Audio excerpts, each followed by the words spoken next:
Hello and welcome to Dear Franny, the podcast of uncommon conversations about love. I'm your host, Francesca Hoagie. Hello, how are you? Thank you for listening. I appreciate you. I hope you're safe and you're well. Today, if you listen to this podcast, you know that I'm always excited whenever I have a guest, but I truly am because it's my podcast, right? And I'm only asking people to be on the show who I'm excited about talking to because otherwise, what would be the point? No one's paying me to do this.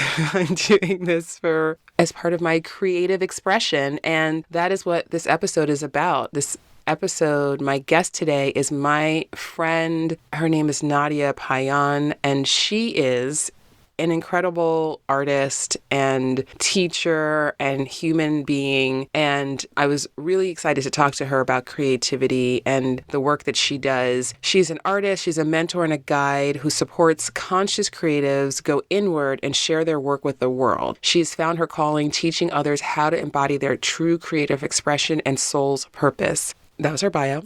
And I know that creativity is something, because I know Nadia and I've known her pretty well for some years now. I know that creativity is something that's really such a huge part of who she is, and her gift in this world is to really express her own creativity, but also to really help other people to express theirs, and as a way of really living a fuller life, like really accessing your soul's purpose. And this conversation that we had that you're about to hear was so juicy and thought-provoking, and it left me in the state of like wonder and awe and just feeling really inspired. So I'm just really excited to share this with you, and particularly if you are a person who hears the word creativity and thinks, oh, I'm not creative, or that's not a conversation for me, please trust me on this. This is a conversation for you. I promise you, by the end of this, actually, here's a challenge. If you are someone who right now, as you listen to this, you don't consider yourself to be a creative person, then listen to this episode. And once it's over, please DM me or email me. You can reach me at Dear Franny, DM me on Instagram at Dear Franny, and let me know, did this episode change how you view your own creativity? That's my question for you, my challenge for you. Does this episode change the way you view your own creativity? Whether or not you're someone who considers yourself to be a creative person, or even, if you don't consider yourself to be a creative person, but also even if you do consider yourself to be a creative person, I would really love to hear how this shifts any view that you have of your own creativity. So that's my challenge and invitation for you. Let me know. Okay, without further ado, please enjoy my conversation with my friend Nadia Payan. Nadia, thank you so much for talking to me today. Welcome to the podcast. Oh my gosh, I'm so happy to be here. I love you, Franny. Oh, I love you too, honey. Okay, how long have we known each other now? Oh my gosh, 6 years? Yeah, I had just started my business, which was at the end of 2014. So I think we met in 2015. Okay. It's been, 5 years. Yeah, 5 years. Wow. I know, time flies. It really does. And oh my gosh, I'm so happy that I met you for so many reasons. Feelings mutual. Not least of which that you, of course, designed my Infinity Heart logo. Oh my gosh. I forget that sometimes. How can you forget this? I'm sorry. Okay, so for anyone who's listening to this, you have to go to my website, francescahoagie.com, and you will see my logo. I have it tattooed on my wrist. I trademarked it. I have it on merch. I am so obsessed with this image. I cannot get enough of it. And you were just like, oh yeah. It's so wild too, because it's such it's so pertinent to the times right now. And I know that one of the things that I've been embracing in my own creative way of living more and more is, being in a state and being open to being in a state of constant transformation. And so who I am in this moment, I will be a different person in an hour, and I'll be a different person in 2 hours, next week, a week from, So I love this idea of going back, jumping forward, and just kind of, it's so cool. So being able to, I had forgotten about our project together. And also it makes so much sense. What I do remember is the feeling when you posted that tattoo, and I was like, oh my gosh, this is the utmost, highest feedback I could get from any type of design endeavor. I was like, wow, this means it resonated in a really deep way. And so, yes, also to say what that symbol represents it is your life philosophy is so relevant to this moment in time with 2020. Yeah, absolutely. Yes. Oh my God. I love that. Thank you so much. Pleasure is mine. Definitely resonated. And in this crazy time of coronavirus and social revolution, time is taken on an even more abstract quality for me than typical. I think like everyone, as we get older, we're like, oh, time goes by so quickly. But this has been weird because it isn't just time going by quickly. It's time going by really slowly and then speeding up to like warp speed and then feeling normal again and then getting a little, it's just like, it's kind of what you were saying. It's like time just kind of shifting in front of our eyes, which is really, I think it's weird to have that experience consciously and not kind of look back and go, oh, wow, time was really flew by during that time of my life. We're like, no, we're in it. We're in something crazy right now. There's something really beautiful, and I wish I could remember the source, but I saw it, on the socials. And it was someone expressing that this is a moment for creatives. I think they actually use the word artists, but for me, I'm here to serve creative energy. So please define what that means to you. I don't even know. Yeah. That's why I made it so broad. No, I'm serious. So let's loop back and then we'll loop back in. One of the things that they said is that essentially the role of the artist right now is to just be observing, be tracking, be taking it in, and be documenting, and to be creating from a place of truth, your truth, right? And I just thought that was so important. Like, that is timeless advice, but especially right now that we're going through so much on a collective scale, like on a humanity scale. I just felt like that resonated with me in a really deep place. Yeah, that is beautiful. Yeah, so I mean, I guess so you made a distinction between artists and creatives, and how, I mean, I know it's not an easy line in the sand to draw, but how do you think of those two kind of categories or labels differently? I don't. I just do it for the people. One of the things that I've learned over the years working in creative professions of different types, well, in the same type, but like in different capacities, so corporate and also on my own, what I've noticed is that there's a lot of resistance to the term artist. It's like we were grown in a way where we were told so many times over and over again, like, you're not an artist, you're not creative. And people seem to have this understanding of artist and artistry to only be in the category and like this very confined cube of only meaning like I can draw, I can illustrate, I can paint, I can dance, I can write, right? Like these are the only ways to be an artist. Yes. And yet artistry and creativity is just, to me, it's a life philosophy. It's a way of moving with, I'm going to get real abstract right now, but it's a way of moving into living an abstract life, living in a life of energy, of a layered life, a life with depth. Right? And so for me, like literally anyone can be creative. Anyone could be an artist. It's just a matter of being able to decide that for oneself and embrace taking on that identity, which, let's be real, again, identities are fluid too. So, It's just, I use the term creative because I have found through experimentation that people are more receptive to calling themselves a creative first, and then it seems to be taking overall, right? Like, this is not everyone. Maybe someone's listening to this right now and is like, I'm an artist. I've been thinking that since I was 3. Good for them. Yeah, get it. I say, keep going. Like, invite more people into your club. We need it. We need you. But what I've noticed is we've had so much baggage around calling ourselves an artist, and then there seems to be slightly less baggage around calling ourselves a creative. So I reach for the word creative, like we are all creative. People seem, all right, yeah, I've had those creative moments, and so they can relate and they can get on the back. But honestly, for me, there's no difference. Yeah. It's all the same. I just so wish that there were people like you who, at least that I had access to when I was growing up, because I 100% actively did not think of myself as a creative person for most of my life. Wow. And And it's not even like, oh, I never thought of myself as creative. I actively thought I'm not creative. It's not even like, it wasn't neutral. It was negative.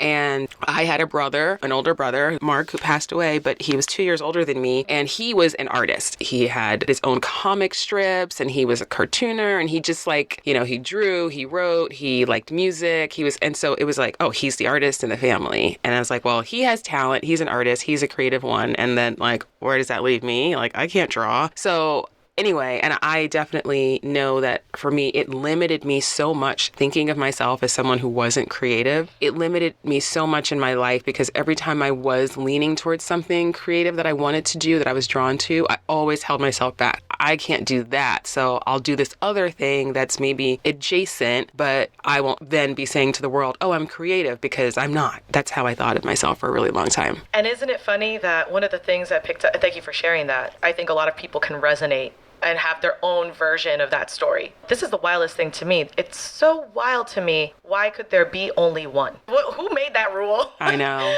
One creative per family. Someone's into comics. Like, not you. It can't be you. Someone took it. There might be, he was 2 years older, right? Mm-hmm. There might be some, so that anyone listening to this knows, I feel like I've got to do like a little pause, like, you know, like a movie moment where we go and do a flashback, like flashback moment. Please. Baby Nadia. FYI. No, actually, like, it's more like a side story happening right now. So yes, I support conscious creatives in owning that title for one. You'd be surprised how many creative people, because we're all creative, aren't even owning their own power, their own creative power. And we'll talk about that too.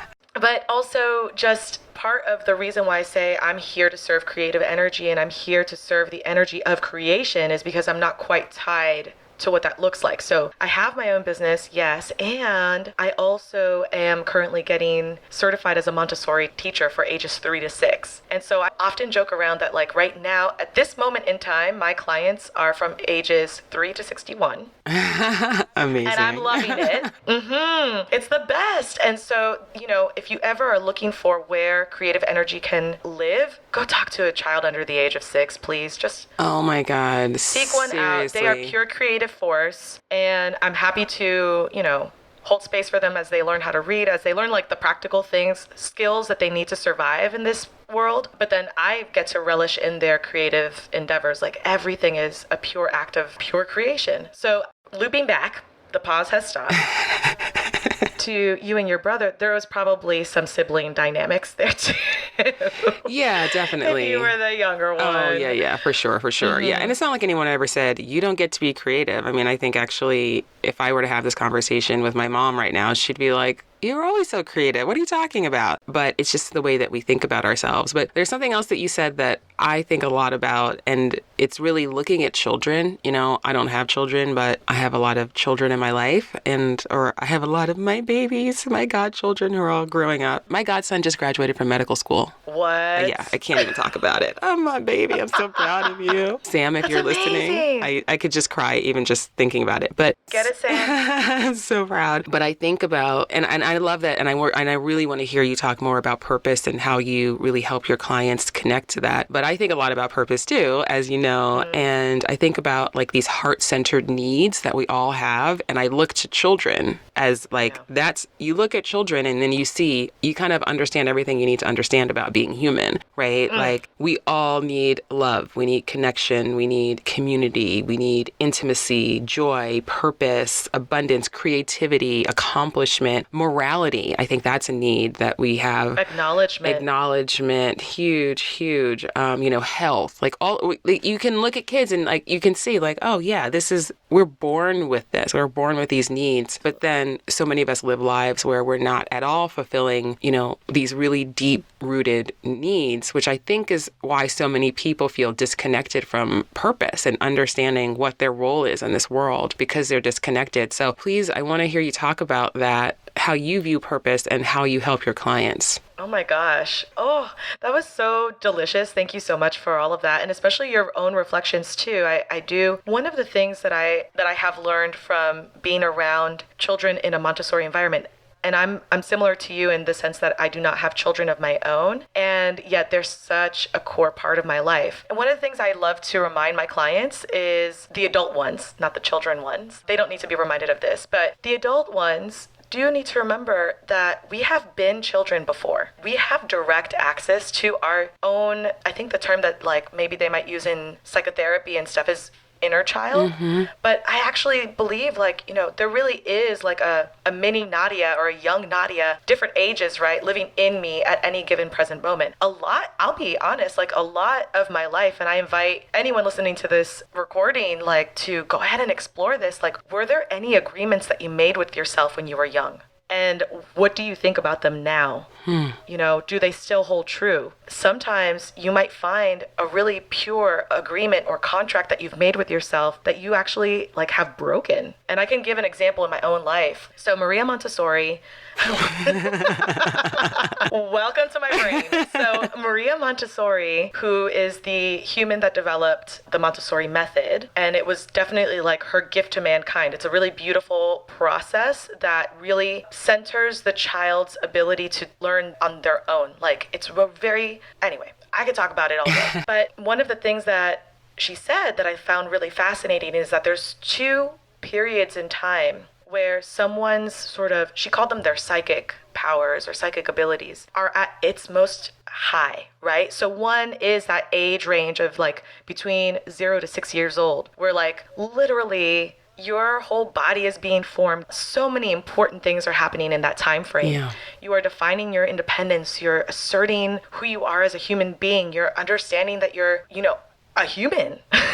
Yeah. And making a lot of children, no one teaches a child how to speak. They just learn on their own to do it. It's incredible. It's amazing. Oh my God. And then the second time is in your teenage years, where you have a sort of understanding of your spiritual self. And that's like ages, I would say, actually, she puts it as 18 to 24. So maybe a little bit before. But in my own life, to circle back, I did notice that it was around age 15 or 16 that I made some really big agreements with myself about how I wanted to live my life. Ooh, do tell.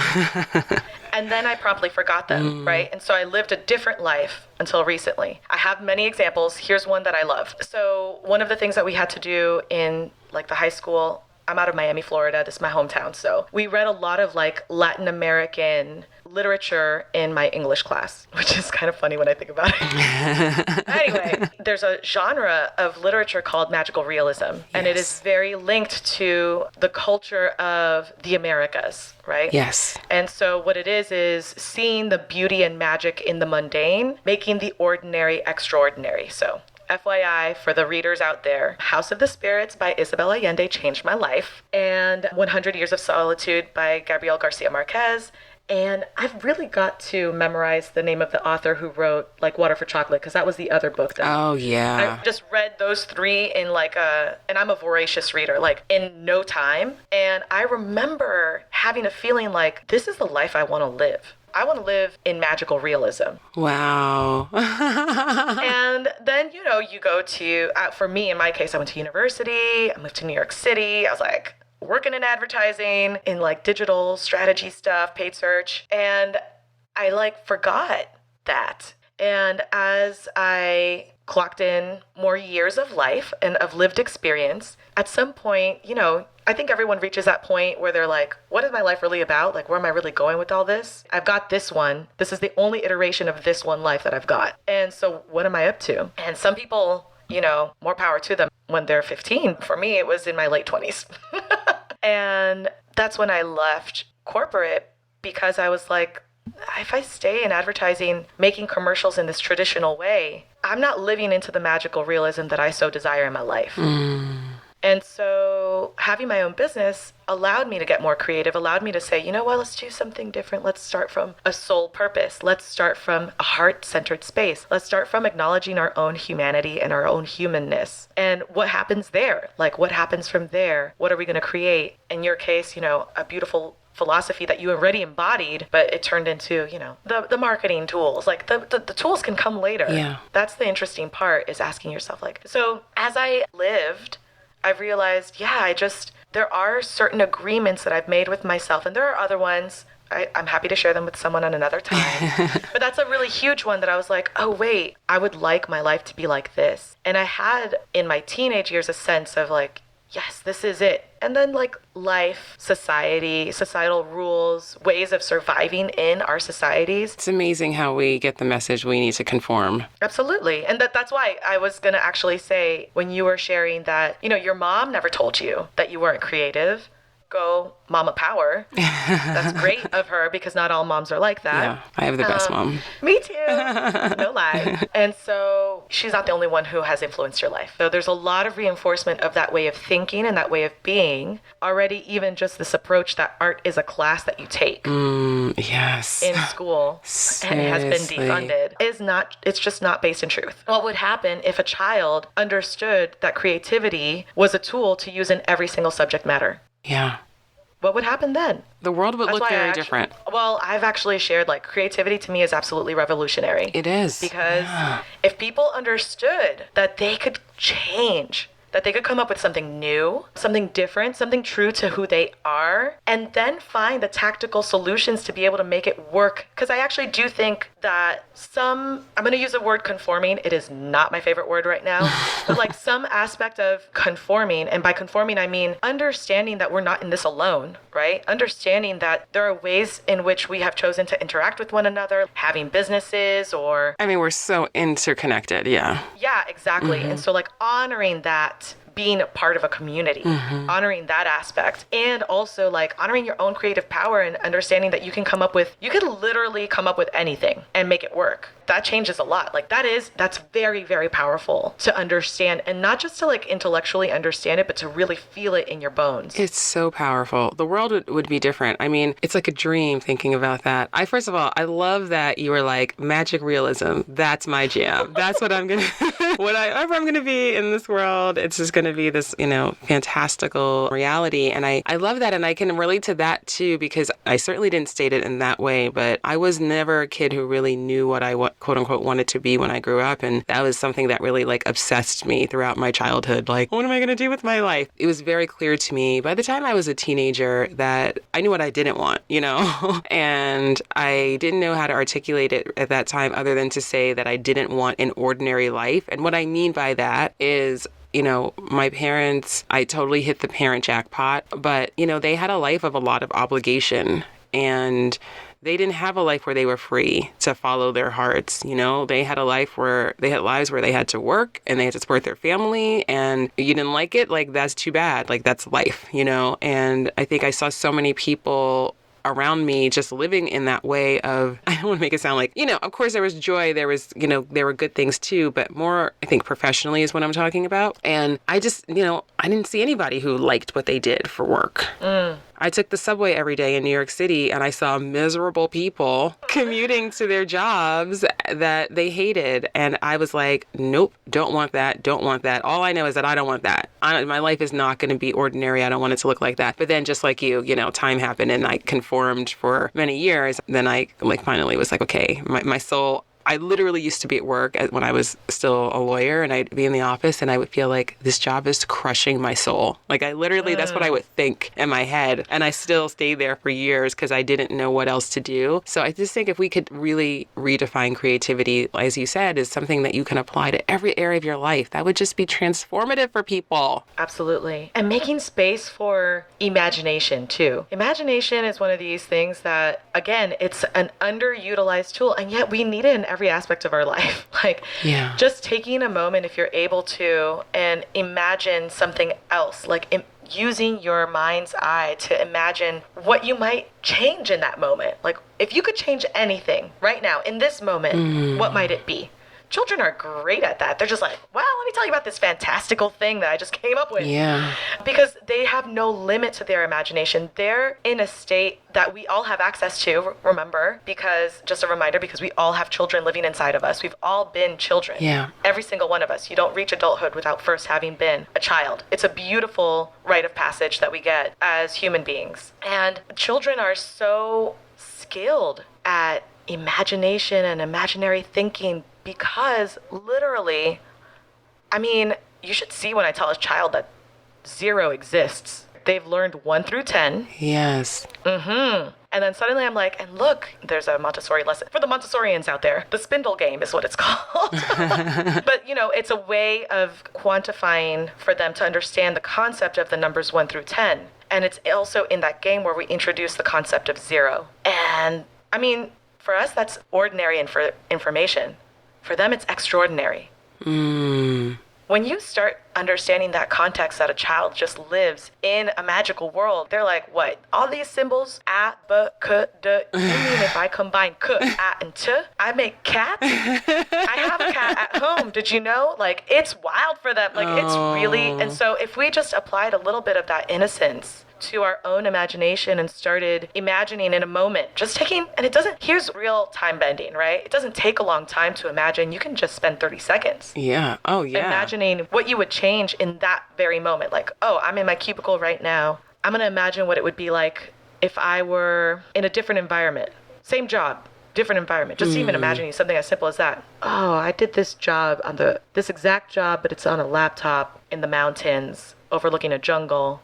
And I'm hearing birds chirp. Yeah. What'd that change for you? Was there any change? That's information for us to understand, all right, what is our purpose? What are we actually trying to create in our lives, right? I love that. You know what I really, really love, and I hope that I'm definitely going to take that away from... Thank you for sharing that, because I'm like, ooh, I'm going to start doing that. What would I change in this moment if I could change anything? I love that is the intentionality of it, because the thing is, we're always using our imaginations constantly. Yes. But we're using them in ways that are typically like habituated ways that are not necessarily productive. Worry, for instance. I was going to say, it's a survival instinct that we have and it's necessary, and also it's such a powerful tool. We can use it for other stuff too. Yeah, it's amazing. I always warn my clients against negative fantasizing, when you're like, oh, this thing happened in my relationship, or this person didn't, call me or text me back. So that must mean this, that, duh. And I'm like, all of these things, you're using all of your creative energy right now for a negative fantasy, because you do not know. You don't know. That's juicy. I'm like, you don't know. P.S. I have been a client of Frank's. And a lot of the exercises, they were so impactful for me to understand even my own, what I desired in any relationship, truly. We were talking in the context of a romantic relationship when we worked together. But after our sessions, I realized that there's so much of that translates to every single type of relating that I have in my life. Yes. Yeah. Mm-hmm. Oh, thank you for sharing that. Yeah. And there are nuances for the romantic side. Mm-hmm. And it doesn't negate, that's a thing. That is also going back to creative energy. Creative energy is one that is additive. It's not subtractive. In moments you might want to say, okay, I'd like to focus in this direction. And that can be creative energy too. There's a skill side, a very sort of focus-driven, action-oriented side to creativity that might be I'm going to learn an instrument. Time to practice my scales, right? Mm-hmm. For reference, I play an instrument, so I'm very well acquainted with that process. Or I do want to learn how to paint or whatever. Time to understand how oil paints work. Yeah. or color theory or whatever it might be. But then there's a flow aspect to creative energy. And I think that's where a lot of people think that they need to only be in that aspect, but it's really the interplay of both. And so creativity adds, it just adds. It's not really about this binary living of right and wrong, black and white. It's just hey, there's a world of possibility, and it's happy to meet you wherever you're at, Yeah, absolutely. Oh my God, I love that. Yeah, that sense of wonder. That's what we need to bring more wonder into our lives as adults. And I think one of the reasons I'm focusing a lot on joy these days, and just thinking about joy, and even just what it means to be joyful and how joy differs from happiness and all of that. And it's been really interesting because I'm starting to really pay attention to what are the things in life that make me feel joyful and why? Because I'm trying to, you know me, I'm obsessed with the why. I'm why? I want to understand this. And one of the very top of my list is being in nature. And it's because when I'm in nature, I access this sense of wonder, instantly, instant access. Look at that tree. Like, how is that tree even possible? Like, it's such a miracle, like, look at that, like, look at that mountain, like, look at that desert, look at that ocean. Can you believe, like, the beauty or the vastness or the sky? And that sense of wonder for me is, like, directly connected to joy. In any part of my life where I can really go into that mode, I'm really joyful, which I think is why I also just like personal development and aha moments and learning more about myself and other people, because it's like, ooh, wonder, like, that's crazy. Wow, tell me more. I love that. I love that so much. Yeah. What brings you joy? Oof. Oh my goodness. I can definitely resonate with nature. Right now, I think we're both plant mamas. Yes. So I've been growing way too much basil and mint on my little balcony. I'm actually looking at some trees right now. One thing that I wanted to add around that, I'll also say other humans. Like, I really enjoy, and it brings me joy to interact with other humans who are wanting to be themselves, wanting to be the fullest creative expression of who they are and are reaching for it. I'm such a big fan. Like, humanity brings me joy. Oh, that's beautiful. It truly does. I love humanity. We're very complex creatures. Yes. And we're fascinating. Yeah. But even I wanted to add on to your nature chat about looking at a tree and being in a state of wonder with it, or at the ocean, even inviting in your imagination there and imagining what that tree has seen, what that tree has experienced. And just then you start understanding more so the energetics of creativity, of that interconnectedness, of that. And that's when you can, like, for me in any case, let me not speak for everybody, but for me in any case, I start feeling like, wow, I'm just in awe of, okay. And what does it mean that I can imagine? What does that even mean? Like, welcome to philosophy, right? Like, what does it even mean that I can imagine what the ocean has seen? What does it mean that I can imagine that there's whales in there that are having families and growing old together? Like, what does that even mean? It's so crazy. I think that I love this, and I'm definitely going to bring this more into nature, because I'm very good at, I love to travel, as do you. Yes. And I've been fortunate to travel lots of places, and I love going to old places. Like, I really love going to ancient places, like the places I've been in the Middle East. Mexican ruins. Yeah, like the Great Wall of China, like the Taj Mahal. Like, I love these places that are old. I love Rome is one of my favorite places, because I love that you can just be walking down the street and you turn the corner and there's a ruin that's like 3,000 years old. It blows my mind. And those moments, when I'm confronted with like the age of something physical, like, like a building or something like that, it really captures my imagination. And it takes me to that place of like, oh, what, like, all of the things that have happened here, like all of the souls that have passed through this space. But I want to bring more of that into nature. So thank you for like taking that to a deeper level. Oh, my pleasure. When two Scorpios get along. Like, how deep can we go? Well, let me take it. Let me go there. So one of the things I'll say is we've all had, here's the other thing. I like to use the term energy when I talk about creativity, because regardless of our worldview and our life philosophy, I do feel that energy is something that can be felt, right? Yes. It's like a universal truth. So you walk into a space and things are awkward, like we feel that. We're like, what just happened here? Are you two fighting? Let me leave.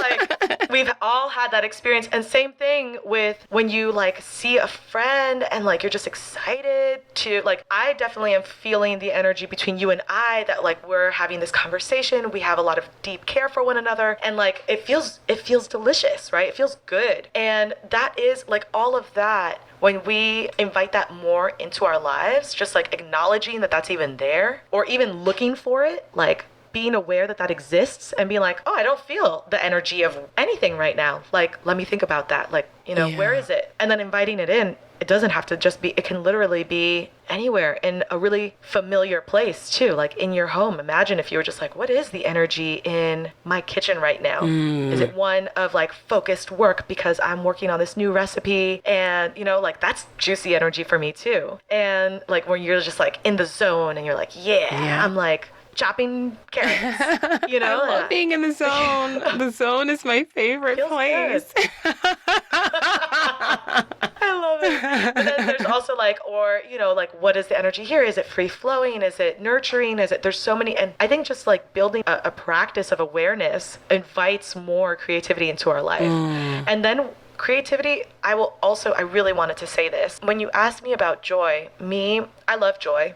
I love all these high vibration, high frequency emotions. And also, like a true Scorpio that I am, I love the dark stuff too. I'm not going to lie. And sometimes I think about how people assign, I don't know too much about this, but like I've seen frequencies of vibration assigned to different types of emotions. And so usually the graph that I've seen is like lower vibration is like fear and all this stuff, like the sticky stuff, that like icky stuff where you're like, it feels like sludge. And then there's high vibration stuff where you feel like free and floaty and like love and gratitude, like and water abundance. and love, gratitude, joy, peace, right? Beautiful, beautiful feelings. And one of the things that I've been wondering about, I don't have an answer yet, so this is a work in progress, everybody, is I've always felt like, or not always, but I've recently felt like that graph that goes up and down doesn't make so much sense to me, because a lot of times my fear leads to my joy. Yes. You know, examining and being willing to be in that shadow, that creative space of just like feeling that gross stuff, the rotten stuff, the stuff that like we give to the earthworms to compost because we cannot digest it ourselves. Like that also leads, like the creative expression is a tool. Creative energy is a tool to be able to access those things too and work with it, like working with clay, you know, like it's a raw thing. And then you keep working with it. And at some point you've got like a sculpture or some type of beautiful ceramic or even a not so beautiful ceramic, but you got something. Yes. That was not there before, right? It's been transmuted, alchemized, whatever word feels good to you, like transformed. There's so many ways to express that process. And so for me, it almost feels like interconnected there too, almost like a cycle loop. Yes. As opposed to a graph going up and down. Yeah. And I just wanted to invite that into this conversation because a lot of times like we do avoid, I know I've been guilty of this. I love to avoid the sticky stuff. I love to, I'm like, let me live in joy only. And yet so much of what's brought me joy is being the willingness to examine the other things. And creative expression is neutral. It loves us regardless. Yeah. So creative expression is like, oh, did you want to do a dance where actually you hit a pillow for 30 minutes to a really super intense song for you? So like for me, that might be a heavy metal song or something like that where I'm just like, rah, like rage. That was a beautiful creative expression and it's necessary and it helps. It's helpful, right, to transform that energy. And then there's also moments where like I posted artwork recently on Instagram and it was an artwork where I remember the feeling state that I was in. It said, Black women are love, listen to Black women. And I love Black women. So I was just like in this, I was thinking about my friends. I was just like painting and it felt like joy and love and appreciation as I was like putting my little watercolors to the paper. It had a lot of responses, not even like attention or it had attention too. I got a lot of responses to that artwork, like in the DMs, you know? And I was like, that's energy. That is what we mean by creative energy. And how it multiplies. So much. People feel it. I'm like, oh, they felt my love for my friends, for my people, for myself. That's so beautiful. Oh my gosh, there are so many things you said there. But I do think one thing that I truly believe is that when you do something that's in your highest good, it's in the highest good of everyone else as well, even if they don't know it. Right? And I think when it comes to creative expression, you can really see that because when you are true to yourself, like creatively speaking, and you're able to put something out there in the world, whether it's a painting or it's, you know, just an idea or it's, you know, whatever it is, right? It's a book that you write or whatever it is that you put out in the world. It's a relationship, you know, to circle back to what your calling is. It could even be a relationship. Like what happens if you approach a relationship with loving creative energy? Totally. Yeah. And it's amazing, but you put that out there and there's always a response. And if you put that out there in your highest good, it's going to like resonate with people in that highest part of themselves as well, you know? So I think that's really powerful. But then the other thing you said I think is really important is really not avoiding uncomfortable emotions. Like I'm trying to move away from calling them negative emotions and just really stick with the word uncomfortable, because all of our emotions are valid and they all exist for a reason. So there is no such thing as being all, like you said, like you can't just be all light and joy all the time, because then you're avoiding and you're actually holding yourself back, because whether you acknowledge it or not, those emotions are happening, right? Yep. Denial does not help serve you in living out your purpose. But I guess, one last thing I want to ask you, and this is kind of a big question, but I'll do my best. Is, okay, so obviously love, and, we've touched on love, but how do you see the interplay? And you just started to talk about that, as like what happens if you bring that creative energy to your relationships, but how do you think of love and creativity? How do they coexist? Are they the same thing? Like how do you view them? That's a great question. Or how do you view love through your lens of really looking at the world with this magical realism and this creativity? Well, I do choose every single moment of every single day to trust that the world that I live in has love at its core. I do believe that. And I choose to believe that. And everything else is just a result of different types of experiences, as you said, uncomfortable or comfortable, regardless, right? Mm-hmm.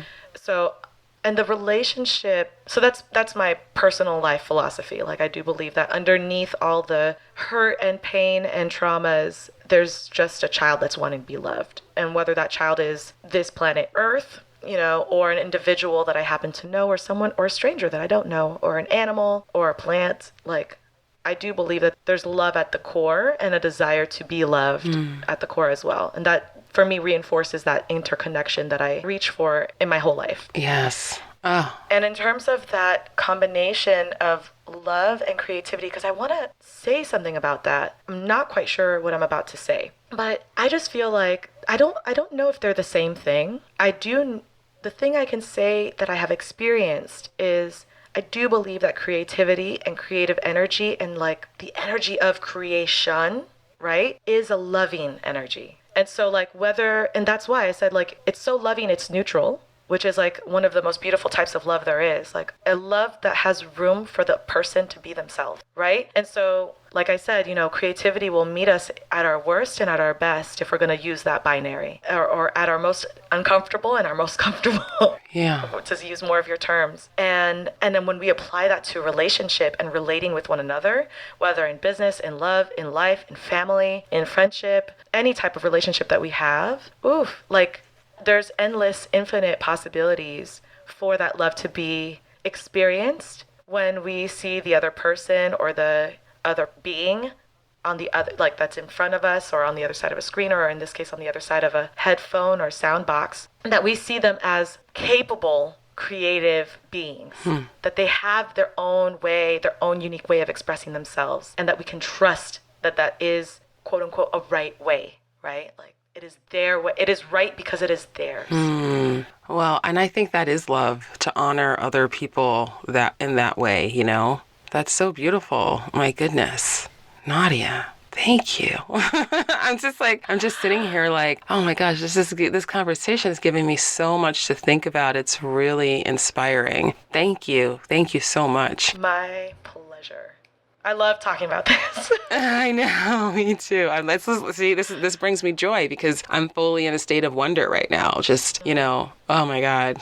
Yeah, the curiosity. It's all so connected. Gosh, we make life a lot harder than I think it actually needs to be. But another thing I was thinking as you were talking, and I know that this is an aha I just had in this conversation, even though I say uncomfortable emotions versus, uncomfortable emotions, any emotion can be comfortable at a particular time, and any emotion could be uncomfortable at a particular time. Yes, including those high frequency ones sometimes. And even right now, I think at this moment in time, I was actually just having this conversation with someone else the other day, how, my boyfriend and I talk about this, since quarantine, because we are doing good. We're fine, and we still have a lot of laughter. And even with everything that's going on in the world, and joy is still something that I experience every day, And I know that there are so many people who are suffering so much right now that I can feel a little guilty. Like, I can feel a little bit of like, oh, I shouldn't be this happy. Like, I shouldn't be having fun right now, because there's so many people who, their lives are just in a place of such turmoil and uncertainty and challenge. And, that's an example of high frequency emotion like joy being uncomfortable. I have thoughts. May I share? Please. I respectfully disagree. Oh my God, this is great. Girl, tell me. So for me, it's so interesting because like for the last almost 2 years, I've been, I suppose, call it studying liberation with a mentor, friend, and guide named Andrea Renee Johnson. And what you just described to me with the skills that I learned from her, it translates to me as judgment. So yes, on its own, there was joy. But once you introduce the looking at yourself and looking at the rest of the world, that certain people or certain groups of people are suffering. And then there was a moment of judgment from yourself towards yourself, and then there was guilt, right? That guilt. And like, oh, I'm judging myself for being joyous right now. And yet, I'm not saying I've just learned to observe. I'm not saying I'm immune, like I'm working with this as well. It's fascinating when you start noticing these things and realizing like, well, actually, is that, or was there a moment of judgment? And I would not put that as a high vibration. Judgment is not free. It's not liberation. No, it definitely isn't. No, it definitely is. I agree. So I think that we actually agree, because I totally agree with you. I guess what I'm saying is that the emotion is uncomfortable, because joy is never uncomfortable to experience on its own, but the experience of being joyful in a time of challenge is for so many people, like it's, in my moments of joy, absolutely, I'm joyful. But when I'm kind of take a step back and I'm interacting with other people and, just seeing everything else that's going on in the world, it's like, ooh, like, I mean, there's a little part of me that can feel that discomfort and that guilt. I mean, the larger part of me actually just thinks it's my job to spread as much joy as I can, or to help other people access their joy as much as they possibly can. So I don't think shrinking joy ever helps at all. You want to expand it, Absolutely. And that's where the imagination can come into play. And my invitation would be, is there a moment where you could suspend that judgment and invite in the imagination and say, how, like, in what ways would I be able to spread this joy right now that I'm feeling so strongly in me? Is it by going over to my boyfriend and just holding him? Is it by texting a friend and being like, I'm thinking about you, I'm feeling a lot of joy, and I'm sending it your way? Is it doing something else altogether? Is it going out for a walk and just like smiling or smizing with our masks on at, like every single person that you walk by, regardless of whether or not they reciprocate? Like, there are so many ways to take that energy. And as you said, like, okay, what would happen if instead of placing judgment, we had imagination, creativity in there? It's judgment free, right? The creativity, that energy doesn't quite care what you're feeling. It's like, it's just there to be used. Yes. It's just there to be used. It's just there waiting, ready and waiting. I call them a lot like idea seeds or idea fairies that are like almost like floating around. And every working creative, like someone who has a creative profession, like a quote unquote creative profession, or someone that works with creative energy on the regular and has fostered that connection, they'll talk about this. Like, there's ideas that can just sort of float on by, and then they might loop around, but they might land on someone else's mind or heart. And it's interesting how that works. It's really, to me, it's very magical, right? Totally. To loop it back around. Did you read Big Magic? Ooh, yes. I listened to the audiobook. Perfect. But it's been years. I really liked it, though. I do remember enjoying it a lot. Yeah, it's really good, and I recommend that to anybody who's listening. And I think it's written by Elizabeth Gilbert, who wrote Eat, Pray, Love, for those of you who are listening. And it's a book that will help you to understand how creative you really are. Everyone has so much creativity. It's awesome, in the truest sense of the word. Yeah. I am filled with awe whenever I start seeing someone's creativity come out. And the path to that is to really, I believe, be willing to accept yourself as you are. Yes. Amazing. Amazing. Nadia, I'm going to link to your website and to your social media in the show notes, but please tell my listeners how they can contact you, get in touch with you, just keep, and if there's anything that you want to bring their attention to that you're working on. Yeah, thank you.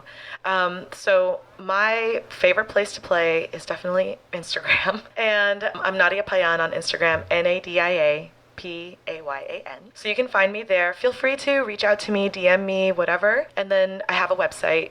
It is nadiapayan.com. In general, things that I'm working on, keep an eye out for a program called Practice Creative Devotion. And it's a way that I'm feeling called to share it's literally what it sounds like. It's a container for us to practice devotion to creative expression and to really just play with it, understand it with ourselves, experiment and see what we like, what we don't like. And then that way you can go about your life and start incorporating it into your life, into your daily life, right? So you can have that creative energy as part of who you are. Wow. Amazing. That's so powerful. I'll be on the lookout for that, and I'll definitely reshare that information when it's live. So, oh my goodness. I mean, honestly, I could sit here and talk to you for literally hours more. We've done it. We have done it.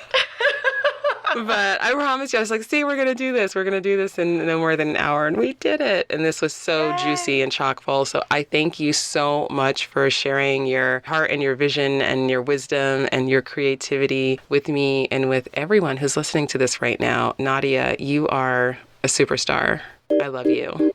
I love you too. Thank you.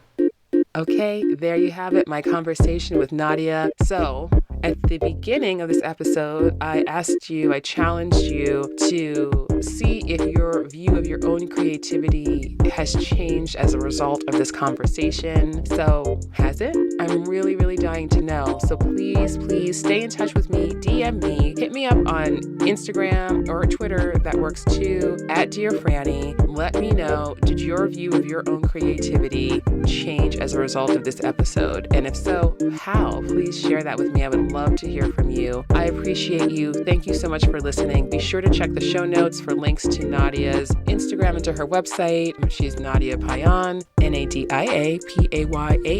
So she's easy to find, but I'll link to that in the show notes as well. And I am @dearfranny, as you know, and @dearfranny Podcast also on Instagram and Facebook. So you can also hit me up on that platform as well. And I just thank you. Thank you for those of you who have taken the time to rate and review the show. Those of you taking the time to just rate the show, I appreciate that as well. And those of you who subscribe and you listen and you keep coming back, I really appreciate you.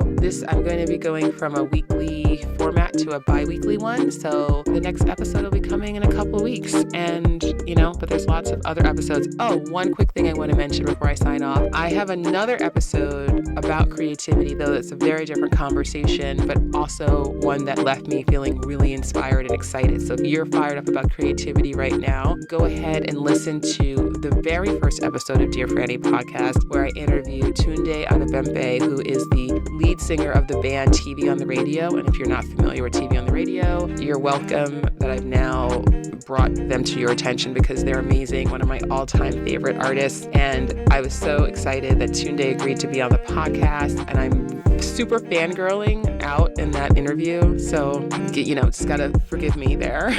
And this is, I've done 60 interviews since then. I'm getting better, guys. But it's such an amazing conversation, and he has so much wisdom to share about creativity and about life. And I love it. So check that out too. And I will also link to that episode of Dear Franny, the very first episode, in the show notes, because this is episode 60. Can you believe it? Wow. Talk about time bending and being a construct really, really fast. Okay. Thank you so much for listening. I appreciate you. Stay safe. Until next time. Goodbye.